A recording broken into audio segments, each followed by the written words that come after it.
Halo Gibahaners, Haluners, Ribahaners, dan Haners-Haners yang lainnya. Saya berharap kabar kalian baik-baik saja meskipun isi dompet tak sesuai dengan harapan. Kali ini saya akan merangkum sebuah drama action. Bercerita tentang kisah seorang polisi yang melepaskan jabatannya demi bisa balas dendam kepada anak-anak pejabat yang telah membakar hidup-hidup keluarganya. Dan inilah dia, Ada Ngamaru. Subas adalah seorang polisi cybercrime yang sangat tegas dan anti suap. Ia hidup dalam keluarga yang sangat harmonis dan bahagia. Ia memiliki adik kembar yang sangat cantik dan seorang tunangan bernama Anita. Ketika hukum tajam ke bawah dan tumpul ke atas, Subas harus bermusuhan dengan para mafia-mafia dan anak-anak pejabat yang semau-maunya membeli hukum. Tak terduga permusuhan itu berimbas kepada keluarganya. Tragedi pembantaian satu keluarganya pun membuatnya frustasi dan rasa balas dendam yang memuncak. Demi bisa balas dendam, ia rela melepas seragam kebanggaannya. Oke, seperti apa latar belakang pendahuluan, isi, dan kesimpulan filmnya? Kita langsung saja cek alurnya. Yo, let's go. Cerita diawali dari toko minuman keras ini. Waktu itu para demonstran dari aliansi mahasiswa dan masyarakat setempat menggeruduk toko miras tersebut. Lantaran usaha mereka merugikan masyarakat dan membuat generasi milenial mereka dirusaki. Inspektur Mutu segera menghubungi Ramdas untuk mengamankan para demonstran. Alih-alih masa aksi bubar, mereka semakin brutal dengan aksinya. Ketika salah satu mahasiswa ingin membakar dirinya sebagai bentuk protes terhadap para polisi yang terbungkam dengan uang, dengan gagahnya, Subas datang menghentikan aksinya. Bukannya menyuruh mereka bubar, Subas malah menyerukan kepada mereka untuk menghancurkan toko minuman tersebut. Jadi apa yang Subas lakukan adalah sebagai bentuk pedulinya terhadap masyarakat, guys, karena ia tahu para polisi ini hanya tameng hukum bagi mafia dan elit politik. Para aktivis-aktivis kampus itu pun mencari keberadaan Subas. Mereka sangat bangga punya polisi yang masih membela hak-hak rakyat kecil. Saat itu juga Subas diberikan surprise oleh mahasiswa-mahasiswa tersebut. Ya, seperti biasa, mereka pun menari dan berdansa.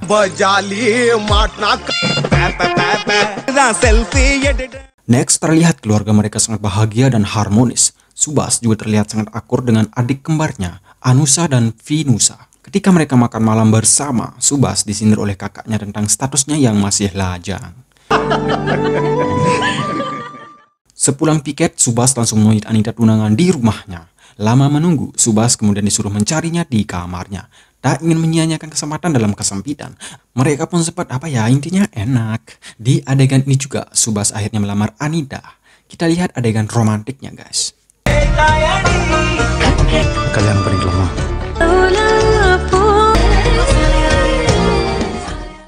Next, ketika Subas dan para anggota sedang melakukan razia di jalan raya, tiba-tiba sebuah mobil melaju dengan kencang.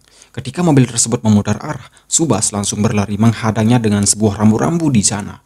Chandran yang tahu itu adalah mobil anak menteri segera menghampirinya. Ia kemudian diberitahu bahwa itu adalah anak menteri. Anak menteri itu pun keluar dengan sombong dan memaki-maki Subas. Namun Subas hanya bisa terdiam menahan emosinya, guys. Merasa kesal dengan anak menteri tersebut, Subas langsung menghentikan razianya dan membebaskan orang-orang yang terkena tilang. Di sini Chandran pun menjelaskan bahwa mereka yang punya kuasa berhak mendapat perlindungan dari polisi dan itu adalah bentuk pengabdiannya kepada pejabat negara.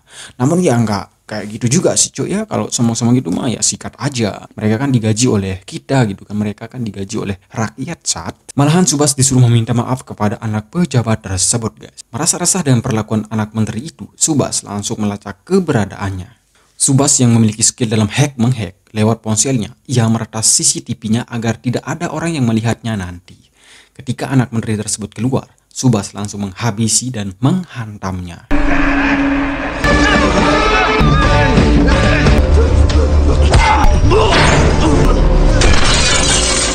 Jadi apa yang Subas lakukan adalah hanya memberikan pelajaran kepada anak pejabat tersebut, guys, agar jangan lagi berbuat semau-maunya. Esok paginya, Chandran dan Ramdas menerangi Subas ke rumahnya. Di sana, Subas dikasih tahu bahwa anak pejabat yang ia berhentikan tadi malam tersebut diserang oleh seorang dengan brutal. Dengan berlaga polos, Subas sengaja pura-pura terlihat kaget. Next, malamnya Subas dan Chandran mendapat laporan kasus pembunuhan. Ketika berada di TKP, terlihat jasad korban seperti mati bunuh diri, guys. Chandran segera menyuruh Subas memasuki gedung mencari bukti yang ada. Setelah menelusuri jejaknya, mereka menemukan sebuah ponsel. Dari hasil temuannya, Subas mencurigai bahwa ini bukan kasus bunuh diri, melainkan pembunuhan. Tak lama Inspektur Mutu datang menemui mereka. Ternyata kasus ini bukan hanya sekali terjadi, tapi sudah berkali-kali. Di sini, Inspektur Mutu menyuruh mereka membuat laporan kasus bunuh diri. Subas yang merasa curiga terhadap kasus ini sempat memprotes Chandran. Namun Chandran hanya mengatakan, jalani perintah. Di dalam mobil, Subas terus memikirkan tentang kasus ini, seolah-olah ada sesuatu di balik semua ini. Ketika ia disuruh memberitahu pihak keluarga, Subas tidak bisa berkata apa-apa, karena baginya ini adalah suatu kebohongan. Dengan terpaksa, ia menyuruh atasannya memberitahu pihak keluarga korban. Sementara dirinya hanya terdiam dan merasa bersalah melihat tangis haru orang tua korban. Esok paginya terlihat teman-teman korban, keluarga, bahkan para media menuntut kasus tersebut agar diusut tuntas. Subas yang berada di sana menyuruh salah satu di antara mereka datang ke kantor polisi membawa massa dan media agar tuntutannya diterima. Kemudian Inspektur Mutu terpaksa menyetujui tuntutan mereka. Kasus itu pun akan ditangani oleh Subas. Ia berjanji kepada pihak korban bahwa ia akan mengusut ini kasus sampai ke akarnya.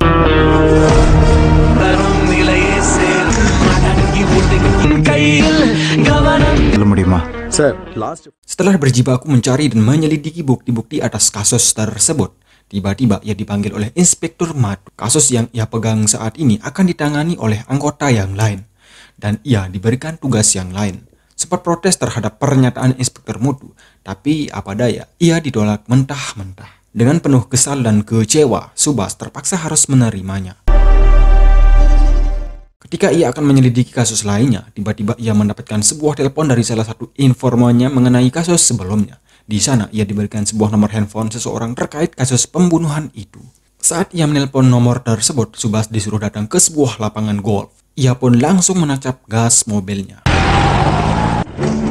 Sampai di sana ternyata mereka adalah anak-anak menteri dan anak-anak para mafia. Abhijit merupakan anak BUMN, Depak anak menteri keuangan, sedangkan Kristi adalah anak menteri pertahanan.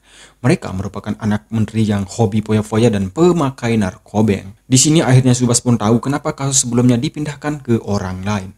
Ternyata merekalah yang menyuap Inspektur Mutu. Bukan hanya itu guys, dengan kesombongan dan kekuatan hukum yang dimiliki, Subas juga diperlihatkan video-video saat mereka memperkosa bahkan membunuh wanita-wanita yang akan dijadikan korban. Merasa direndahkan oleh mereka, Subas langsung menghabisinya.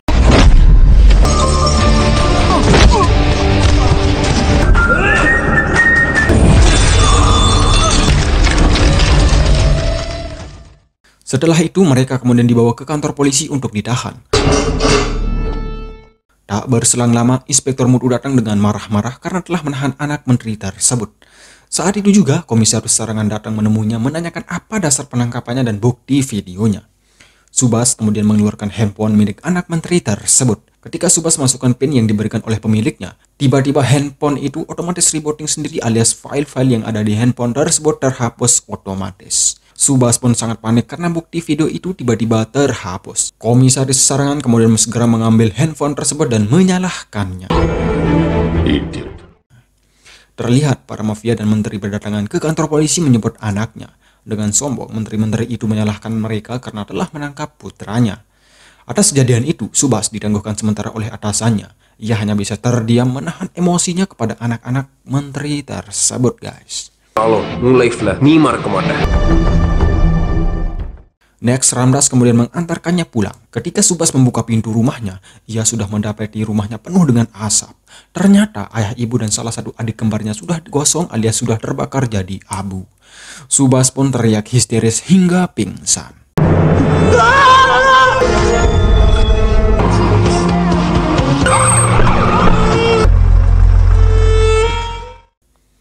Jadi begini kronologi sebelumnya guys, ketika Subas berada di kantor polisi, salah satu anak menteri tersebut menyuruh para preman membakar hidup-hidup keluarga Subas dan hanya Anusa saja yang dibiarkan hidup.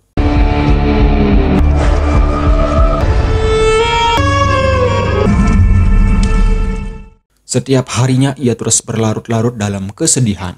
Ia tambah bersedih ketika Komisaris Sarangan mengumpat ke media bahwa kasus keluarganya terjadi karena kelalaian hingga rumahnya terbakar. Esok paginya Subas langsung menemui Sarangan. Di sana Subas mencoba menjelaskan bahwa kasus ini bukanlah kecelakaan, melainkan ini adalah pembunuhan. Namun Sarangan tidak menggubris omongannya guys, dan ia meminta bukti jika ini adalah pembunuhan. Subas kemudian diajak ke rumah mafia tersebut. Sampai di sana terlihat anak-anak menteri itu duduk dengan santai. Di sana ia juga mendapat intimidasi dari salah satu anak menteri tersebut. Subas hanya bisa terdiam, tak bisa berkutik. Komisaris Sarangan lalu kemudian menyuruhnya pulang untuk membuat surat permintaan maaf. Ketika ia ingin pulang, Bufan, anak mafia tersebut, mengancamnya. Jika ia macam-macam lagi, mereka akan membakar keluarganya kembali. Dan disinilah akhirnya Subas tahu siapa dalang dibalik pembakaran keluarganya, guys. Next paginya ditemani Anusa adiknya, ia menuju ke kantor polisi membawa sebuah surat. Terlihat juga sebuah awak media sedang meliput sebuah kasus. Sampai di ruangan Sarangan, di sana ia diperingati agar jangan pernah melakukan hal yang sama kembali. Namun siapa sangka ternyata isi surat itu adalah pengunduran dirinya sebagai polisi. Di sana Subas juga berjanji akan membalaskan dendamnya kepada anak-anak menteri yang sudah membakar hidup-hidup keluarganya. Dengan nada emosi, Subas juga menyindir dirinya yang telah menggunakan jabatannya demi uang. Saat itu juga Subas memberikan sebuah peringatan kepadanya bahwa sebentar lagi salah satu anak dari mereka akan mati. Tak berselang lama, salah satu mafia melaporkan kehilangan anaknya. Kita panggil saja Pak Ngabal, bukan Ngabalin cuy ya. Tiba-tiba Sarangan mendapat rekaman anak itu sedang disekap dalam sebuah mobil yang berada di depan kantornya. Subas yang sudah menguasai ilmu cybercrime dan hack-menghack telah merencanakan sesuatu kepada anak menteri tersebut terlebih dulu. Seketika Sarangan langsung berlari menyelamatkan anak mafia itu. Namun naas, dengan rencana yang matang dan tanpa jejak, anak menteri yang bernama Bufan itu tak bisa diselamatkan.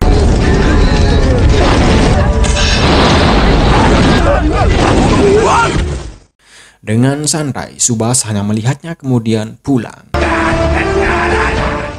Atas peristiwa itu, Komisaris Sarangan langsung menurunkan intel-intel berkelas dan menyiapkan strategi untuk menyelidiki gerak-gerik Subas. Karena ia menyadari Subas merupakan polisi cybercrime yang tak bisa diremehkan. Sarangan kemudian berbela sungkawa ke kediaman Pak Ngabal. Terlihat para mafia-mafia berdasi turut hadir dalam pemakaman Bufan. Para mafia ini berencana membunuh Subas dengan cara mereka. Sarangan yang berada di sana kemudian mencoba menjelaskan bahwa Subas bukanlah orang-orang yang seperti biasanya. Ia juga menyalahkan Kristi, salah satu anak dari menteri yang telah membakar keluarganya. Sarangan kemudian memperingati anak-anak mereka agar jangan pernah keluar rumah, karena sebelumnya Subas sudah memberitahunya akan rencana balas dendamnya. Next, Sarangan kemudian mengumpulkan para intelnya untuk menggali informasi dan di sini Sarangan berencana akan menjebak Subas. Beralih ke adegan lainnya, bersama Anita dan Anusa, Subas kemudian menuju ke kantor temannya. Kita panggil saja Pak MD. MD ini merupakan seorang hacker profesional dan sangat ditakuti. Sempat dinasehati oleh MD, namun Subas yang sudah tersulut dendam tidak bisa memaafkan mereka begitu saja. Ia kemudian memberikannya sebuah chip dan menyuruhnya ke kota lain. Sementara dirinya akan tinggal di kantornya bersama Anita dan Anusa. Malam itu Anita kemudian menasehatinya agar ia tak balas dendam. Namun dengan tegas, Subas mengatakan bahwa ini bukan hanya tentang balas dendam, tapi ini tentang hukum. Mereka seenak-enaknya melanggar hukum. Para penegak hukum sudah dibungkam oleh para penjahat. Subas kemudian melontarkan pertanyaan kepadanya, bagaimana seandainya para penjahat itu akan membunuh putri kita? Apakah saya harus diam, membiarkan mereka? Dengan mata berkaca-kaca, Anita kemudian mengatakan, bunuh dia sayang, cepat, bunuh dia. Kill them all. Tanpa banyak kata, Subas langsung menancapkan gas motornya menuju ke suatu tempat untuk menyusun strateginya. Sampai di sana terlihat logaritma internet sudah diotak-atik. Bahkan ia bisa mengetahui segala aktivitas-aktivitas dari anak-anak mafia berdasi tersebut. Next, Subas kemudian menuju ke tempat anak-anak para mafia itu sedang foya-foya. Terlihat tempat itu sudah dijaga ketat oleh para intel. Untuk mengelabuhi mereka, Subas dan MD kemudian mengatur strateginya. MD yang sudah berada di luar kota, tepatnya di Bangalore, kemudian menggesek ATM milik Subas. Dengan tujuan ketika ATM itu digesek, otomatis intel tersebut mengetahui keberadaan Subas. Setelah para intel-intel itu dikelabuhi, mereka pun pergi. Kesempatan ini kemudian digunakan oleh Subas untuk menculik salah satu dari anak mafia berdasi itu, yakni Divak. Subas kemudian membawanya ke sebuah gedung kosong. Subas kemudian mengikatkan tali-tali di kaki tangannya untuk diregangkan. Tujuannya adalah agar Divak mau menghubungi salah satu temannya. Mau tidak mau merasa tubuhnya ingin terputus, Divak kemudian mencoba menghubungi Kristi untuk menemuinya. Untuk memancing kedatangan Kristi, Divak kemudian sengaja berbohong bahwa ia sedang nge-fly. Namun ayah Kristi yang mendengar pembicaraannya tak membiarkan anaknya itu keluar rumah. Next, bersama begundalnya, ayah Kristi, kita panggil saja Pak siapa ya? Pak Erik, bukan Erik Doherjo ya, langsung mencari keberadaan sesuai lokasi yang sudah diberikan oleh Divak. Subas yang sudah punya rencana B kemudian sengaja membawa mereka ke sebuah tempat yang sepi. Dengan handphone milik Divak, Subas kemudian menaruhnya di tempat yang berbeda. Anak buah Pak Erik yang sudah merasa yakin dengan posisi Subas, langsung melepaskan tembakannya. Dengan hati-hati dari arah belakang, Subas kemudian menghabisi salah satu dari mereka. Setelah itu, ia kemudian berlari sambil berkelit dari hujaman peluru yang mengarah kepadanya. Dengan akal jeniusnya, Subas sengaja menunggu peluru pistol mereka habis. Setelah peluru mereka habis, Subas langsung menunjukkan taringnya. Setelah Subas melumpuhkan mereka, ia kemudian mengikat semuanya. Subas lalu kemudian merekam suara dari Pak Erik. Setelah mendapat rekaman dari Pak Erik, ia kemudian mengambil handphonenya. Dengan program canggih di PC-nya, Subas langsung kemudian memasukkan sampel suara rekaman tersebut. Setelah berhasil, Subas kemudian menelpon Kristi dengan suara ayahnya. Kristi kemudian disuruh datang dan disuruh membawa uang 1 koper. Melihat aksi jenius dari Subas, Pak Erik sangat marah. Tak berselang lama, Kristi pun datang membawakannya uang. Sampai di lokasi ayahnya, Kristi ingin mencoba melepaskan ikatan ayahnya. Namun tiba-tiba Subas langsung menghajarnya hingga pingsan. Dengan polos, Subas hanya mengatakan, "Aku tidak butuh uangmu. Yang aku butuhkan adalah nyawa putramu." Pak Erik hanya bisa meronta-ronta, namun apa daya. Subas kemudian langsung memasukkan Kristi ke bagasi mobilnya bersama Dipak. Setelah itu, sebelum ia kabur, ia kemudian mengambil foto Pak Erik untuk dikirimkan ke Sarangan. Sarangan langsung menghubungi Mutu untuk menemui Pak Erik di gedung tersebut. Sampai di sana, Pak Mutu terkena jebakan Subas hingga membuat para begundal itu terbakar.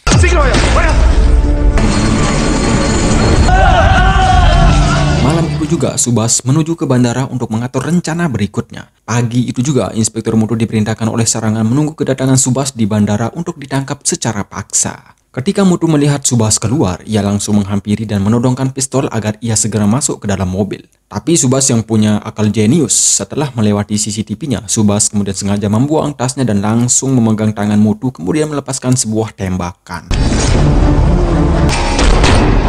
Dengan tujuan agar semua orang mengira polisi bertindak semau-maunya tanpa mekanisme hukum. Dengan santai, Subas kemudian menyerahkan dirinya. Sampai di ruangan penyidik, Sarangan langsung menanyakan keberadaan putra-putra mafia tersebut. Namun Subas dengan polosnya tak mengerti dengan semua ini. Ia juga sengaja tak menahu tentang mereka. Ketika mereka menuduhnya sebagai tersangka, Subas hanya mengatakan, "Ada bukti?" Evidence irka? Mutu dan Sarangan pun terdiam. Singkat cerita, Subas kemudian menyuruh ayah Divak dan Kristi menemuinya. Ia juga menyuruh petugas mematikan kamera-kamera yang ada jika anak mereka ingin selamat. Sarangan yang berada di sana pun sangat emosi bahkan mengancam akan membunuhnya. Dengan santai, Subas berkata, "Ya silakan saja jika putra kalian ingin selamat." Karena menteri-menteri itu ingin putranya selamat, Sarangan pun disuruh diam. Sementara itu, Subas mempermainkan para mafia tersebut terlebih dahulu. Mereka diberikan nomor handphone yang tidak lengkap kemudian disuruh melacaknya. Akhirnya, Pak Erik berhasil menghubungi Kristi, anaknya yang berada di sebuah mobil kosong. Untuk bisa keluar dari tempat tersebut, Kristi harus mengikuti arahan dari Subas. Setelah itu, Kristi kemudian diarahkan ke bandara untuk mengantarkan sebuah tas merah yang ia bawa. Namun sampai di dalam, Pak Erik tidak mau mengikuti arahan dari Subas.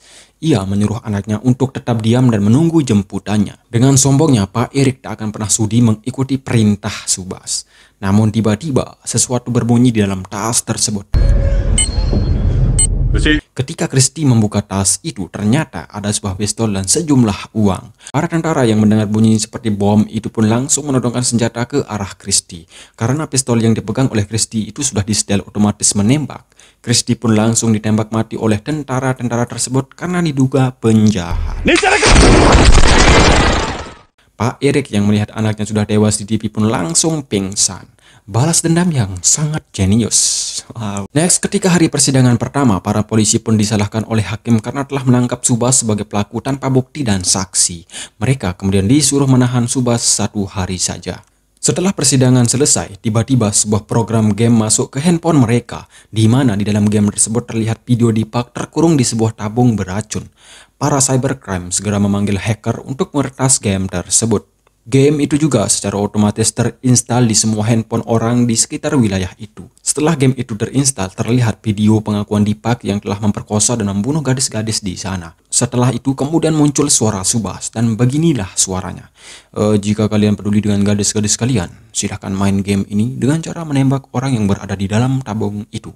Semakin banyak tembakan, maka semakin cepat pembunuh itu akan hancur. Orang-orang pun langsung memainkan game tersebut. Sementara itu, hacker sewaan serangan kebingungan cara melacak lokasi Deepak berada. Sudah berbagai macam serangan yang dilancarkan, tapi mereka belum juga bisa menembus alamat IP-nya. Sarangan kemudian merencanakan sesuatu agar Subas bisa menghentikan rencananya ini. Sarangan kemudian membawa Anita di hadapannya agar Anita mau buka mulut tentang keberadaan Deepak. Mereka menyiksa Subas.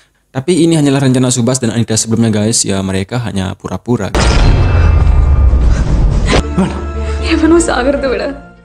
Mutu pun mengikuti Anita ke tempat Deepak berada. Sampai di dalam ruangan itu, Anita langsung mengunci ruangan tersebut.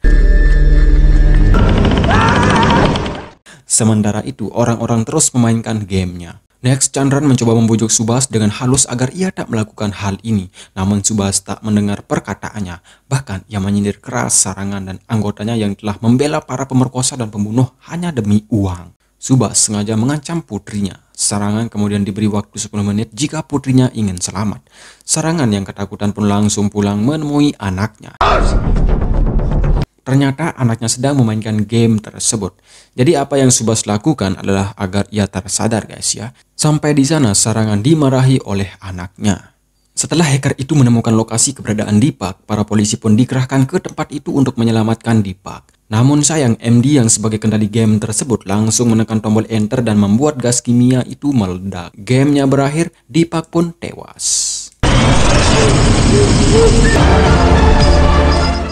Kita ke target selanjutnya guys, yaitu Abhijit. Waktu itu ayahnya menghubungi JC Sarangan untuk mendapat perlindungan. Dengan tegas, Sarangan yang sudah tersadar akan kesalahannya selama ini, ia menolak mentah-mentah perintah dari mafia tersebut. Ketika Subas bebas dari pengadilan, ia ditelepon oleh Sarangan untuk diperingati bahwa para mafia itu sedang merencanakan untuk membunuhnya. Dan benar saja para mafia itu sudah menunggu dan menghadangnya. Dengan akal jeniusnya, Subas kemudian mengancam karir mereka. Waktu itu, jika orang tua Abhijit tidak mengikuti perintahnya, video kasus pemerkosaan anaknya itu akan disebarkan dan akan membuat bisnisnya hancur. Takut dengan ancaman tersebut, orang tua Abhijit dan Abhijit terpaksa ikut ke sebuah gedung. Namun sampai di sana, Subas langsung menghajarnya dan mengurungnya di sebuah ruangan. Setelah berhasil keluar dari lantai 100, Subas memberikannya sebuah tali. Ternyata tali tersebut adalah tali yang terikat di kaki Abhijit. Ketika Subas mendorong Abhijit, ayahnya langsung mengambil tali tersebut agar anaknya tidak terjatuh. Singkat cerita, Subas kemudian memberikannya sebuah pilihan kepada ayahnya Abhijit. Kita panggil saja Pak Jo. Jika ia tidak ingin karirnya hancur, ia harus melepas talinya. Tapi jika ia memilih anaknya, karirnya akan hancur. Karena Pak Jo lebih mementingkan karirnya, terpaksa ia melepaskan talinya dan Abhijit langsung tewas seketika.